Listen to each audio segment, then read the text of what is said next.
Very good morning everyone team.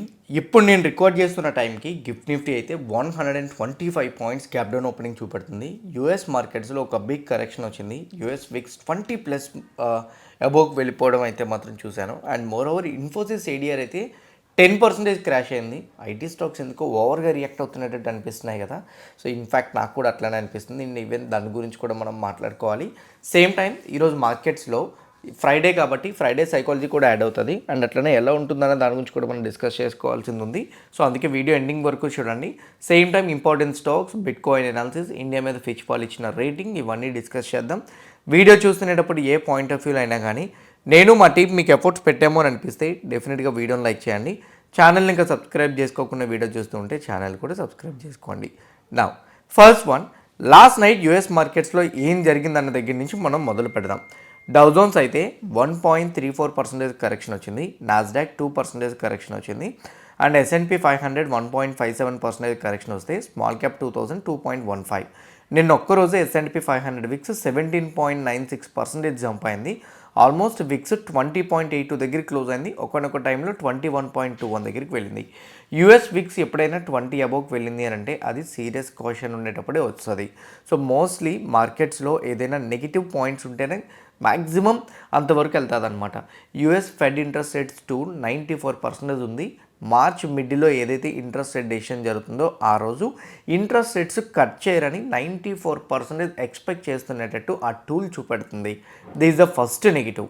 Second one వచ్చేసరికి Trump కూడా even US officials కొంతమంది Scott Besant వీళ్ళందరూ కూడా మోస్ట్లీ డేటా పాయింట్స్ అన్నీ పాజిటివ్గా వచ్చినాయి. ఇంట్రెస్ట్ రేట్స్ అనేది ఇంకా ఫెడ్ మీద వదిలేస్తున్నాం అనేటట్టు కామెంట్స్ చేశారు. This is the second negative. Third one, ఏ రిలేటెడ్గా మెజారిటీ ఆఫ్ ద కంపెనీస్లో కరెక్షన్ అయితే మాత్రం వచ్చింది.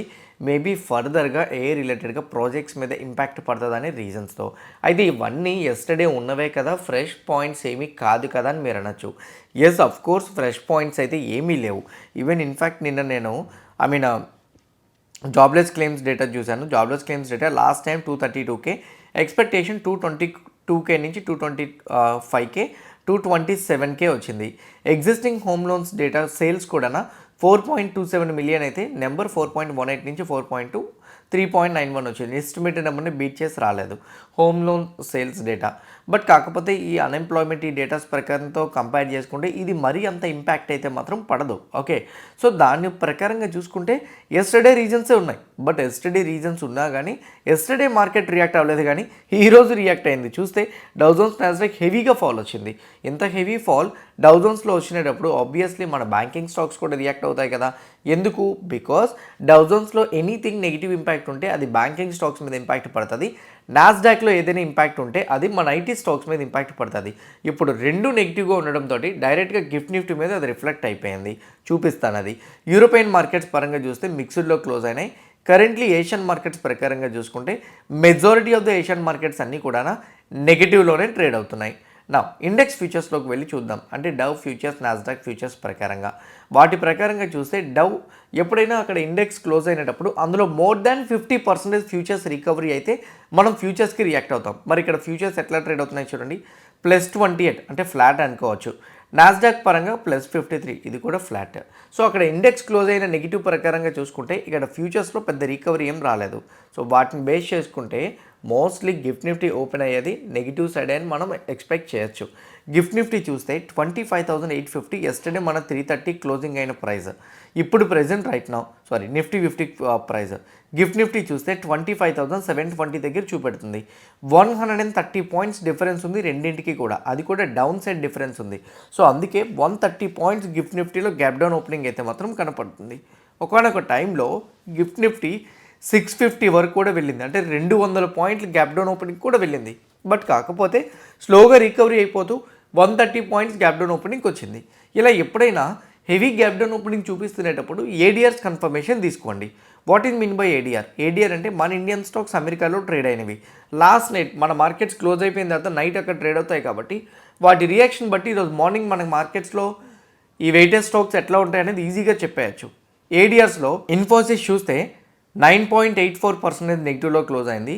Wipro 4.6%, HDFC bank 1% negative, ICICI bank 0.48% మాత్రమే పాజిటివ్. చూస్తే gift Nifty negative side 130 points ఏదైతే చూపెడుతుందో దానికి వన్ ఆఫ్ ద రీజన్ ఇన్ఫోసిసే కనపడుతుంది. ఎందుకంటే ఇన్ఫోసిస్ ఎస్టర్డే ఓన్లీ 5% మాత్రమే నెగిటివ్ సైడ్ క్లోజ్ అయింది. బట్ ఇప్పుడు ఇక్కడ 10% క్రాష్ అయింది. అంటే ఇంకో 5% ఎక్స్ట్రా ఫాల్ అయినట్టు కనపడుతుంది. Wipro 4.6, HDFC bank 1% negative, ICICI bank little bit flat. అంటే ఈ రోజుకి కూడా గిఫ్ట్ నిఫ్టీకి 70% డ్రాగ్ చూపించడానికి ఐటీ స్టాక్సే కనపడుతున్నాయి. కానీ ఐటీ స్టాక్స్ లాస్ట్ 10 డేస్లో 20% వరకు కరెక్షన్ అయినాయి. ఐటీ ఇండెక్సే 20% కరెక్షన్ అయింది. స్టాక్స్ అయితే ఇంకా ఎక్కువగానే కరెక్షన్ అయినాయి. ఇప్పుడు ఇండెక్స్ ఇంతలాగా కరెక్షన్ అయినప్పుడు ఇంకా ఫాల్ చూపెడుతుంది. నాకు తెలిసి ఈరోజు ఒక 5% ఇండెక్స్ కరెక్షన్ చూపించవచ్చు. సో షార్ట్ టైంలో హెవీగా ఫాల్ అవుతున్నట్టు కనపడుతుంది. బట్ నిన్ననే చెప్పాను ఐటీ స్టాక్స్ మీద నా ఒపీనియన్. కాకపోతే ఎవరైనా చూడకపోతే ఎండ్ కార్డ్లో పెడతాను చూడండి. హెవీగా కరెక్షన్ అయితే మాత్రం వస్తుంది. సో మేబీ ఇంత హెవీ రియాక్షన్ అవ్వడం అనేది కరెక్ట్ కాదనేది నా ఒపీనియన్. మరి చూద్దాం ఈరోజు ఏం జరుగుతుంది అనేది. So on the other side India పరంగా చూసుకుంటే ఇండియా మీద ఫిచ్ వాళ్ళు రేటింగ్ ఇవ్వడం జరిగింది. ఏషియాలో ఉన్న అన్ని కంట్రీస్తో కంపేర్ చేసుకుంటే ఇండియా మీద అయితే మాత్రం ప్రెజెంట్ రైట్ నౌ ఎకానమీ 6.4% 2026 అంటే క్యాలెండర్ ఇయర్లో ప్రకారంగా వాళ్ళు ఇచ్చారు. 6.4% కంటిన్యూ అవుతుందని చెప్తున్నారు. ఇదైతే మాత్రం ఇండియన్ మార్కెట్స్కి పాజిటివ్. బట్ ఎలా రియాక్ట్ అవుతుంది అనేది చూడాలి. ఈవెన్ ఇన్ఫ్యాక్ట్ ఎస్టర్డే మన ఇన్ఫ్లేషన్ డేటా కూడా వచ్చింది, ఇండియా ఇన్ఫ్లేషన్ డేటా. బట్ నాకు ఎక్కడ నెగిటివ్ అనిపించలే. బికాజ్ నిన్ననే చెప్పేసాను ఇది 4% ఆర్బీఐ యొక్క టార్గెట్. 4% కన్నా బిలో ఉంటే మార్కెట్స్ అంత నెగిటివ్గా తీసుకోవని. సో వరీ అవ్వాల్సిన అవసరం అయితే లేదు. ఎఫ్ఐఐ పరంగా చూసుకుంటే ఎస్టర్డే కూడా ఎఫ్ఐఐ మార్కెట్లో 108 crores బయింగ్ చేశారు. DI 276 crores. ఫిగర్ తక్కువైనా బట్ మార్కెట్ని వాళ్ళు సెల్ చేయకుండా బయింగ్ సైడ్ ఉండడానికి ప్రయత్నిస్తున్నారు కాబట్టి దాన్ని మనం పాజిటివ్గానే చూడొచ్చు.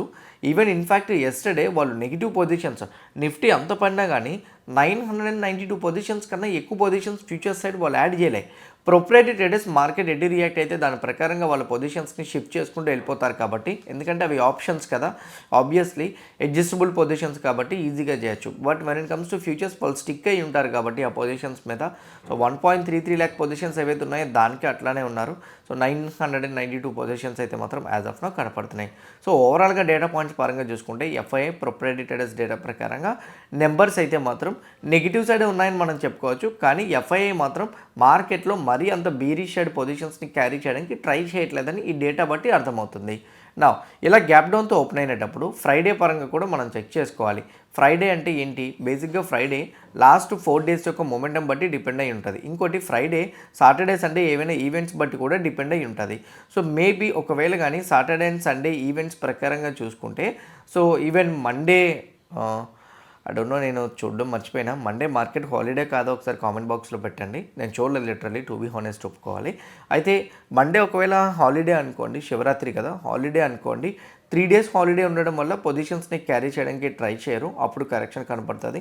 లేదా సాటర్డే సండే పరంగా వీకెండ్ కూడా కాబట్టి ఏదైనా నెగిటివ్ అప్డేట్స్ విక్స్ 20 above వెళ్ళింది అని అనుకుంటే కరెక్షన్ వస్తుంది. ఒకవేళ కరెక్షన్ వచ్చేస్తే ఎలా వచ్చే ఛాన్స్ ఉందో తెలుసా? సో మనకి మండే గ్యాప్ అప్ ఓపెన్ అయింది. ట్రేడ్ డీల్ ఎక్స్పెక్టేషన్స్ తర్వాత ట్రేడ్ డీల్ మీద క్లారిటీ రావడం, వీటన్నిటి వల్ల యూఎస్ మార్కెట్స్ బిగ్ జంప్ అవ్వడంతో గ్యాప్ అప్ మనం చూసాం. సో ఎప్పుడైనా గుర్తుపెట్టుకోండి, ఒక గ్యాప్ అప్ ఓపెన్ అయినప్పుడు ఆ గ్యాప్ ఈజీగా కవర్ చేసేయడానికి ఛాన్సెస్ ఉంటాయి.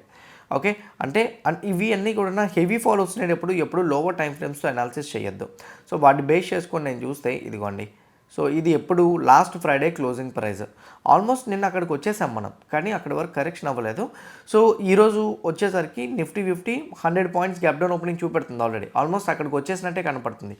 అలా వచ్చేసినప్పుడు ఈ week no trading, no gain no lose లాగానే క్లోజ్ అవుతుంది అనమాట, అన్చేంజ్డ్గానే ఫ్లాట్లో క్లోజ్ అయినట్టు ఇంక ఈ వీక్. అలా అయితే పర్వాలేదు. ఇంకా ఎక్కువ నెగిటివ్ సైడ్ కనిపించాలంటే ఫ్రైడే యొక్క లోన్ బ్రేక్ అవ్వాలన్నమాట. అప్పుడు మార్కెట్లో సీరియస్ కాషియస్ పాయింట్స్ స్టార్ట్ అయినాయని అర్థం.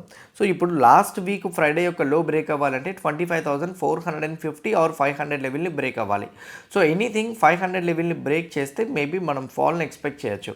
ఒకవేళ కానీ 500 లెవెల్ బ్రేక్ చేయకుండా లాస్ట్ వీక్ ఫ్రైడే హైని బ్రేక్ చేసిందంటే మాత్రం ఇది కేవలం వీకెండ్స్ వల్ల వచ్చిన కరెక్షన్, అలానే ఐటీ స్టాక్స్ వల్ల వచ్చింది అని అర్థం.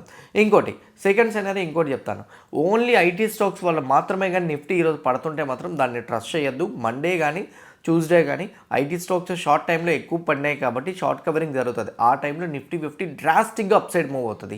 సో ఒక సెక్టార్ వల్ల, ఒక వెయిటేజ్ స్టాక్ వల్ల ఎప్పుడైనా కానీ ఒక ఇండెక్స్ కరెక్షన్ అయితే దాన్ని మనం ట్రస్ట్ చేయకూడదు. సో మీరు అంత అగ్రెసివ్ మోడ్లో బీరిషెడ్ ఉండడానికి ప్రయత్నించద్దు. ఓన్లీ ఐటీ సెక్టార్ సపోర్ట్ చేస్తాయి. సో లెవెల్ ఇంపార్టెంట్, కరెక్ట్గా చూసుకోండి. 25,700 అనేది చాలా important. On the other side Sensex ఉంది. ఇప్పుడు మనకి సెన్సెక్స్ పరంగా మాట్లాడుకుంటే ఫ్రైడే హై అయితే మాత్రం ఆల్మోస్ట్ నియర్ దగ్గర మనం ఉన్నాం కదా. సో ఆల్మోస్ట్ టచ్ అయిపోయాం. సో చూస్తే గ్యాప్ డౌన్ ఓపెన్ అయినట్టు కనపడుతుంది. బట్ ఎనీథింగ్ 83,000 సైకలాజికల్ నెంబర్, అది బ్రేక్ అవుతుందో లేదో చెక్ చేయండి. అది బ్రేక్ అయితే మోస్ట్లీ సెన్సెక్స్లో పొజిషనల్గా బీరిషెడ్ కనిపించే ఛాన్స్ ఉంది. అది కూడా సెన్సెక్స్కి ఐటీ స్టాక్స్ కాకుండా రిమైనింగ్ స్టాక్స్ కరెక్షన్ చేయడానికి హెల్ప్ చేస్తేనే మనం అది చూస్తాం. On the other side bank Nifty SBI, HDFC bank, ICICI bank కొంచెం సపోర్ట్ చేయడంతో సస్టైన్ అవుతుంది. కానీ 4 రోజుల నుంచి ఒకటే రేంజ్లో ట్రేడ్ అవుతుంది. ఆ రేంజ్ యొక్క లోన్ డైరెక్ట్గా నేను మార్క్ చేస్తాను. 60,450 అంటే 500 అనుకుందాం సైకలాజికల్ నెంబర్. 60,900, 60,450 ఈ రేంజ్లో ఉంటే మాత్రం మనం రేంజ్ బౌండే చూస్తాం. ఈ రేంజ్ బ్రేక్ చేస్తే గుర్తుపెట్టుకోండి, నిఫ్టీ 50లో ఫ్రైడే లో బ్రేక్ అయిపోతుంది. సో బ్యాంక్ నిఫ్టీలో ఈ లో బ్రేక్ అయిందంటే గ్యాప్ ఈజీగా కవర్ చేస్తుంది. ఎందుకంటే గ్యాప్ మండే ఓపెన్ అయిన గ్యాప్ నిఫ్టీ సెన్సెక్స్ లాగా ఇంకా ఇది కవర్ చేయలేదు కదా. సో లో బ్రేక్ చేస్తే మాత్రం గ్యాప్ కవర్ చేస్తుంది.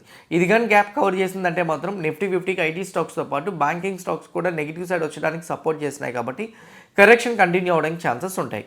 When it comes to Fin Nifty, Shriram finance, Bajaj finance ఇవన్నీ సపోర్ట్ చేయడంతో ఫిన్ నిఫ్టీలో అసలు కరెక్షనే కనిపించట్లేదు. ఎస్టర్డే ఒక స్ట్రాంగ్ క్యాండిల్ కనిపించింది కాబట్టి ఆ క్యాండిల్ యొక్క high and day before yesterday కామన్గా మండే యొక్క హై, ట్యూస్డే లో అండ్ వెన్స్డే లో, మూడింటి బట్టి కామన్గా ఒక సపోర్ట్ లెవెల్ ఫామ్ అయింది 28,150. అది కానీ బ్రేక్ అయితే మాత్రం డైరెక్ట్గా మనం 27,820నే చూస్తాం. మేబీ ఫాల్ వస్తే 150 వరకు చూస్తాం. అంత ఫాల్ రాదనుకుంటున్నా. ఒకవేళ వస్తే 150 వరకు చూస్తాం. అది కూడా బ్రేక్ అయితే 820, అది కూడా బ్రేక్ అయితే 300. ఓకే, ఇవి మేజర్గా. సీరియస్ క్వశ్చన్ అయితే మాత్రం 820 బ్రేక్ అవ్వాలి. సో ఇవి మేజర్గా ఉన్న ఇండెక్స్ అనాలిసిస్ ప్రకారంగా అయితే మాత్రం. నా బిట్ కాయిన్ పరంగా చూసుకుంటే బిట్ కాయిన్ 66,000 దగ్గర ట్రేడ్ అవుతుంది. మీ అందరికీ నేను చెప్పాను. సో ఈ వీక్ బిట్ కాయిన్కి మేబీ స్వింగ్ ఏదైనా ఉందంటే 60,000. ఈ లెవెల్ బ్రేక్ అవ్వనంత వరకు బిగ్ క్రాష్ రాదు. ఈ లెవెల్ రీటెస్ట్ చేయడానికి వచ్చి ఇక్కడి నుంచి బౌన్స్ అవుతుంటే మాత్రం దాన్ని మనం పాజిటివ్ ఎక్స్పెక్టేషన్స్ ప్రకారంగా పాజిటివ్ సైడ్ మూమెంటం అయితే మాత్రం మనం ఎక్స్పెక్ట్ చేయొచ్చు. So my point of view, anything bitcoin 60,000కి టచ్ చేస్తే మేబీ అప్ సైడ్ మూమెంటం అయితే మాత్రం మనం ఎక్స్పెక్ట్ చేయొచ్చు. ఓకే, ఒకవేళ 60,000 టచ్ అవ్వకపోతే ఇక్కడే కన్సాలిడేషన్ అవుతూ ఫర్దర్గా హయ్యర్ సైడ్ బ్రేక్అవుట్ ఇవ్వడానికి కూడా ఛాన్సెస్ ఉన్నాయి. బిట్ కాయిన్ లాంగ్ టర్మ్కి తీసుకుంటామో అని అనుకుంటే మాత్రం కింద డీమ్యాట్ అకౌంట్ ఉంది, ఆ లింక్ క్లిక్ చేసి అకౌంట్ ఓపెన్ చేసుకోండి. మీరు లాంగ్ టర్మ్స్కి ఇన్వెస్ట్మెంట్ చేసుకోవడానికి హెల్ప్ అవుతుంది. ఒక అసెట్ క్లాసెస్ ప్రకారంగా చూసుకుంటే గోల్డ్ అండ్ సిల్వర్ లానే బిట్ కాయిన్ కూడా, కానీ గోల్డ్ అండ్ సిల్వర్ అంతా సెక్యూర్ కాదు. సో బిట్ కాయిన్కి ఎక్కువ అలొకేషన్ గోల్డ్ అండ్ సిల్వర్ లాగా ఇవ్వద్దు. లెట్స్ ఏ 10% గోల్డ్ అండ్ సిల్వర్కి ఇస్తే అందులో ఒక 1% బిట్ కాయిన్కి ఇవ్వడానికి ట్రై చేయండి. అంతకుమించి ఎక్కువ చేయొద్దు. ఓకే, దట్ టు లెవరేజ్ తీసుకొని అస్సలు చేయొద్దు. ఓకే, నా స్టాక్స్ పరంగా మాట్లాడుకుంటే స్టాక్స్లో ఈరోజు ఎర్నింగ్స్ చాలా ఉన్నాయి. ఈ కంపెనీస్ మీద F&O పొజిషన్స్ని ఎవరూ కూడా క్యారీ చేయడానికి ట్రై చేయొద్దు. సో ఇది నా suggestion. On the other side stock earnings పరంగా చూసుకుంటే ముతూట్ ఫైనాన్స్ రిజల్ట్స్ వచ్చినాయి. రెవెన్యూ 53% పెరిగింది, నెట్ ఇంట్రెస్ట్ 64.2% పెరిగింది, నెట్ ప్రాఫిట్ 94% జంప్ అయింది. రీసెంట్గా గోల్డ్ రేట్స్ బాగా పెరగడంతో మోస్ట్లీ వీళ్ళకి ఆర్బీఐ ఇంట్రెస్ట్ రేట్స్ తగ్గించడం వీటి వల్ల బెనిఫిట్ పొందుతుందని నేను అనుకుంటున్నా. సో వాటి ప్రకారంగా చూసుకుంటే ముతూట్ ఫైనాన్స్ నెంబర్స్ అయితే మాత్రం కొంచెం పాజిటివ్గానే వచ్చినాయి. తెగా ఇండస్ట్రీస్ నెంబర్స్లో అయితే మాత్రం నెగిటివ్ నెంబర్స్ అయితే కనపడుతున్నాయి. ప్రాజ్ ఇండస్ట్రీస్ 12.4 crore లాస్ని పోస్ట్ చేసింది. So last time 41 crore profit ఉంటే ఈసారి 12.4 crore లాస్ని పోస్ట్ చేసింది. మేబీ ఇది నెగిటివ్గా తీసుకునే ఛాన్స్ ఉంది. హొనాజా కన్జ్యూమర్ అంటే మామా ఎర్త్ కంపెనీ అయితే మాత్రం 93% ప్రాఫిట్స్ జంప్ అయినాయి. EBITDA 150%, revenue 16%, margins 590 basis points. Maybe ఇది హొనాజా కన్జ్యూమర్ కంపెనీకి పాజిటివ్గా తీసుకునే ఛాన్స్ ఉంది. ఇండియన్ హోటల్స్ నెంబర్స్లో నెట్ ప్రాఫిట్ 55% జంప్ అయింది, revenue 12.2, EBITDA 11.9, margins 10 basis points అయితే డిక్లైన్ అయినాయి. మేబీ ఇండియన్ హోటల్స్ కంపెనీస్ పరంగా చూసుకుంటే ఈ నెంబర్స్ కొంచెం పాజిటివ్గానే వచ్చినాయి. On the other side fine organic industries numbers అయితే మాత్రం న్యూట్రల్గా వచ్చినాయి. హిండాల్కో నెంబర్స్లో 56% నెట్ ప్రాఫిట్ డ్రాప్ అయింది, ఎబిటా 10.8. అయితే లాస్ట్ టైం వాళ్ళ క్వార్టర్లీ టైమ్స్లో నోవలిస్లో ఫైర్ యాక్సిడెంట్ అయింది. సో దానివల్ల వీళ్ళు లాసెస్ ఫేస్ చేస్తారా ఏంటనేది మనకు తెలియదు. బట్ ఇది quarter and quarter comparison year on ఇయర్లో కానీ జంప్ కనపడితే మాత్రం ఇది పాజిటివ్గానే మనం చూడవచ్చు. చూద్దాం ఏం జరుగుతుంది అనేది. ఐఆర్సిటీసీ నెంబర్స్లో revenue 18.3, EBITDA 11.5, margins 190 basis points decline అయినాయి ఎబిటా మార్జిన్స్. నెట్ ప్రాఫిట్ మాత్రం 15% పెరిగింది. చూడాలి ఇది కూడా ఎలా రియాక్ట్ అవుతుందని చెప్పి. On the other side coal India numbers నెగిటివ్గా వచ్చినాయి. మేబీ నెగిటివ్ ఇంపాక్ట్ చూపించవచ్చు. పిఏ ఇండస్ట్రీస్ నెంబర్స్ కూడా నెగిటివ్గానే వచ్చినాయి. ఐనాక్స్ ఇండస్ట్రీస్ నెంబర్స్ అయితే మాత్రం ఫ్లాట్ విత్ పాజిటివ్గా రావడం అయితే మాత్రం జరిగింది. అండ్ దీపక్ నెటెడ్ నెంబర్స్ కూడా న్యూట్రల్గానే వచ్చినాయి. పెద్ద పాజిటివ్ నెంబర్స్ అయితే మాత్రం ఏమీ రాలేదు. సెన్కో నెంబర్స్ అయితే మాత్రం లాస్ట్ టైంతో కంపేర్ చేసుకుంటే చాలా బిగ్ పాజిటివ్గా వచ్చినాయి. మేబీ ఇది పాజిటివ్ సైడ్ ఎక్స్పెక్ట్ చేసే ప్రాబబిలిటీస్ అయితే మాత్రం ఉన్నాయి. ఇన్ఫోసిస్ అయితే మాత్రం ఏఐ ఇన్ఫ్రాస్ట్రక్చర్ని డెవలప్ చేయడం కోసం ఎక్సాన్ మొబైల్ అనే కంపెనీతో పార్ట్నర్షిప్ని కుదుర్చుకున్నారు. సో మేబీ ఇది ఇన్ఫోసిస్కి positive, but I don't know ఎందుకు 10% నెగిటివ్ సైడ్ కరెక్షన్ అయిందనేది. ఎందుకు ఐటీ స్టాక్స్ ఓవర్గా రియాక్ట్ అయ్యి అనిపిస్తుంది. So it's okay fine. ఇవి మేజర్గా స్టాక్స్ అప్డేట్స్ అయితే మాత్రం. ఇంకేమైనా ఉంటే ఈవినింగ్ పోస్ట్ మార్కెట్ అనాలిసిస్లో మీకు అనాలిసిస్ చేస్తాను. ఎవ్రీథింగ్ మీకు హెల్ప్ అయింది అనుకుంటున్నా. ఎవ్రీథింగ్ హెల్ప్ అయింది, కాంటెంట్ నచ్చింది అనుకుంటే డెఫినెట్గా వీడియోని లైక్ చేయండి. ఛానల్ ఇంకా సబ్స్క్రైబ్ చేసుకోకుండా వీడియో చూస్తూ ఉంటే ఛానల్ కూడా సబ్స్క్రైబ్ చేసుకోండి. ఇదే వీడియో మీ ఫ్రెండ్స్ ఆర్ మీ రిలేటివ్కి షేర్ చేస్తే హెల్ప్ అవుతుంది అనుకుంటే వాళ్ళు కూడా షేర్ చేయండి. See all today evening at 5 PM in post market analysis. All the best everyone. Bye bye.